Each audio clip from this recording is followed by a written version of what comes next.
Hi, this is Eric Martin with Board Game Geek. I'm here with Luke Okfanowski from Portal Games, looking at Million Dollar Script, which is not a published game at this point. It's a prototype, very much so.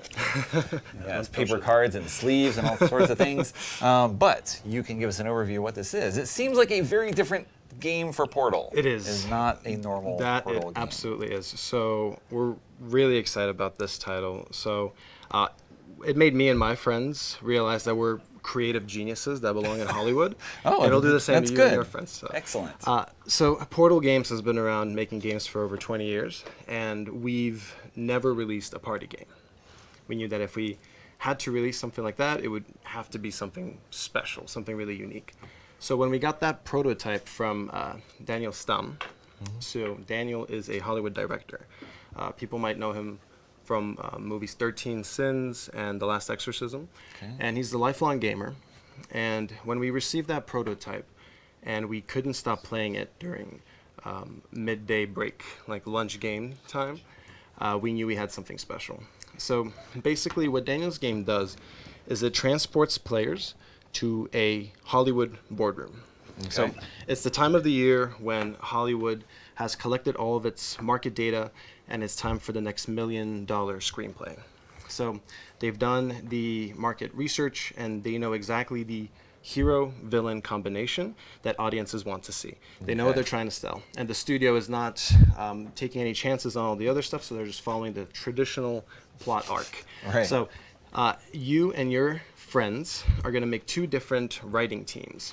And you're invited into a room with a particularly eccentric executive to pitch your ideas. Okay. So this is how the game this is all, the art direction is obviously not final. This is still a prototype form. We're still working out a few things. But the game will come with different quest cards. The base game will come with different quest cards, task cards, executive cards, and these character decks. So what will happen in this game is, and I'll take some of this. Okay. You will be meeting with an executive. So this game has role-playing elements in it. So it's breaking up into two teams over 5 rounds. You guys are pitching stories and building a collaborative script, being a collaborative screenplay. And every round, the executive, who's the referee and the judge, will choose which team has the best screenplay, best section, best round, and that will become part of the story. The other will get thrown away, and then that story will continue. So, so and you must build off what has come before. Yes. So, for example, we have Oliver here, and Oliver has certain likes that through role play and clever narration during the game, the players will discover. So, Oliver might particularly like, let's just take a glance here. He might particularly like golf, very dramatic action sequences, and he likes it when his niece can find a role in the movie. Okay. So, and you know all this ahead of time as the part of the team? Only the executive. The executive plays this character. Okay. So they're responsible for channeling Oliver and kind of asking leading questions and kind of give the teams an idea of what he likes. And how they want to customize their own pitch based on the feedback from him. And they have to still make a really enticing pitch, but at the same time they have to appease to Oliver. Okay. So Oliver will have 5 executive cards, and each of these is a different part of the story arc.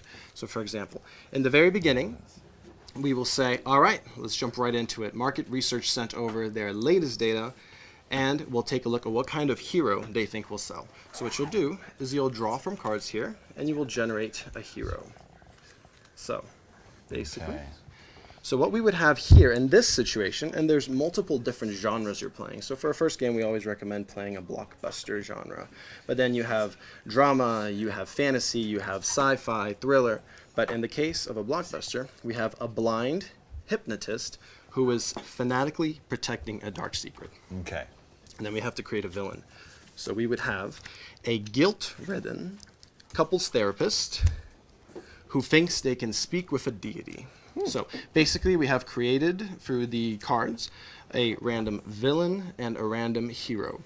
So now each of the teams will have these quest cards. So they will have the first quest card, which will be that they need to basically, and all of this is explained here. Oliver will read all this, and it's all scripted for you. For the first game, we recommend really getting into the story, reading the whole script. But basically, the first arc is you need to introduce the hero, and something has to happen. The villain has to do something that will cause catastrophic damage to the hero. It has to start the story off. Right.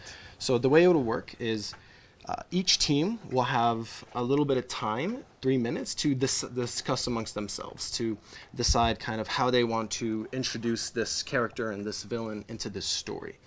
And after that time has elapsed, Oliver will basically choose which side will go first, and they'll have 90 seconds to pitch their screenplay. And each player will have a different task.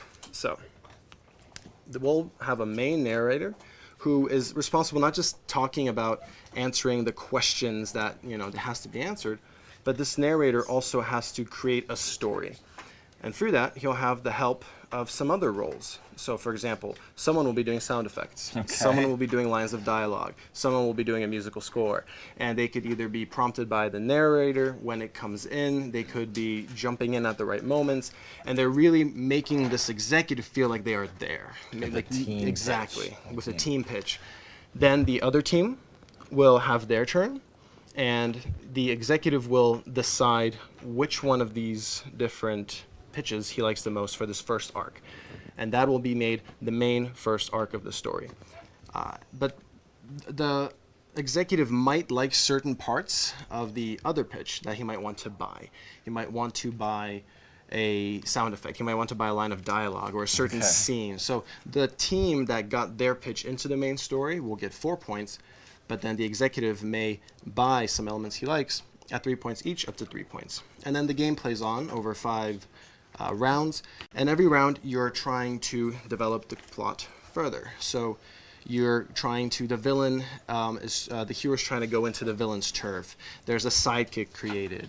There are all these different elements, and I mean, that's the game. You'll develop a fantastic story that at the end of it you'll all be talking about and discussing for a long time to come. Now, it seems like minimum you need at least 3 people, but of course that leaves teams of 1, which is not much. What's ideal? So the ideal will be like 5 is the minimum, because you want to have an executive and you want to have 2. And you do need people to play off each other. Yeah. I mean, honestly, when we were playing this, we play tested it with just 2 people, created their own story as a creative element, and it worked pretty well. It was pretty fun in and of itself, just listening to the other person say. But I think 7 would be a really good sweet spot, 9. But you can have odd numbers, and the game is set with a rule set to accommodate if you have odd numbers as well. Okay. When do you expect? This is our Gen Con release. All right. So we're hoping everyone comes by the booth. We'll have tables set up, and we can all be creating fantastic screenplays to then send off to Hollywood studios. Okay. That is the challenge for you. Come Gen Con 2020. That's it. Thank you very much, Luke, for a look at $1 Million Script coming from Portal Games.